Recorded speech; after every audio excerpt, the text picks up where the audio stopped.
La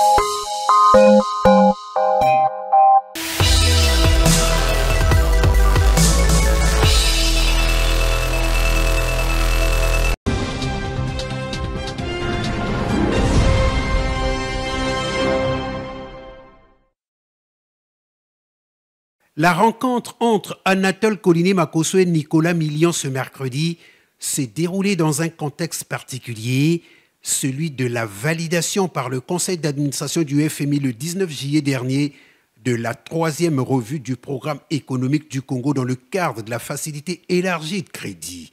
La conclusion de cette 3e revue permet le décaissement immédiat de 43 millions de dollars. C'était pour féliciter son Excellence Premier ministre et aussi pour discuter de la suite, de la 4e revue qui va porter sur la 2e moitié de l'année, la performance au 30 juin et discuter encore également des autres éléments qui permettront de poursuivre le programme et d'approfondir aussi les réformes et les politiques économiques, que ce soit pour la gestion des finances publiques, la gestion de la dette et les efforts pour la diversification de l'économie et la préparation aussi du pays aux impacts du changement climatique.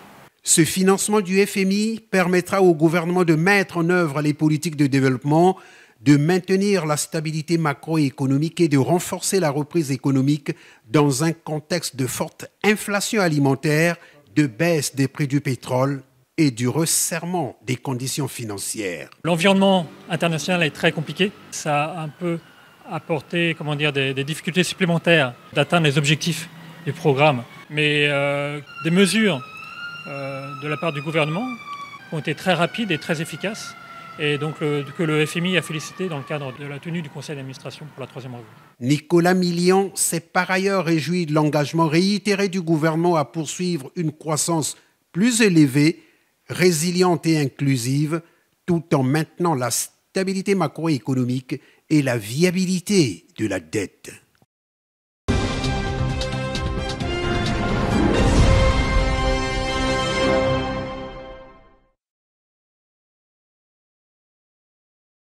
Le département de Brazzaville affiche un effectif de 132 candidats.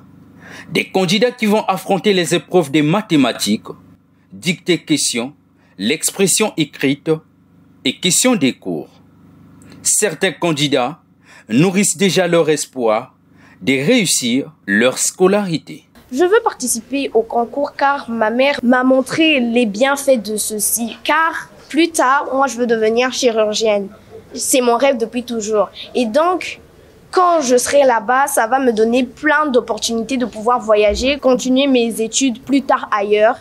Et la porte d'entrée pour aller dans d'autres pays étrangers, c'est ça. Après les différents examens d'État, aujourd'hui, le concours d'entrée au lycée d'excellence et Jean-Luc Montou s'est dit satisfait. Les choses se sont assez bien déroulées. Au-delà de l'organisation réussie du baccalauréat et des résultats que nous avons donnés dans les délais, nous voici ici aujourd'hui pour le lancement du concours d'entrée dans les lycées d'excellence d'Ombunda et d'Oyo. Saisir cette opportunité qui leur est offerte par son Excellence Monsieur le Président de la République, chef de l'État, en initiant la création, la mise en place de ces lycées d'excellence pour nous permettre de donner une vraie possibilité, une vraie opportunité à chaque enfant de notre système éducatif et considérant que chaque enfant de notre pays est un véritable chantier et qui nécessite des investissements pour que notre pays, comme nous le disons régulièrement, ne vienne jamais à aucun moment à manquer de ressources humaines de qualité.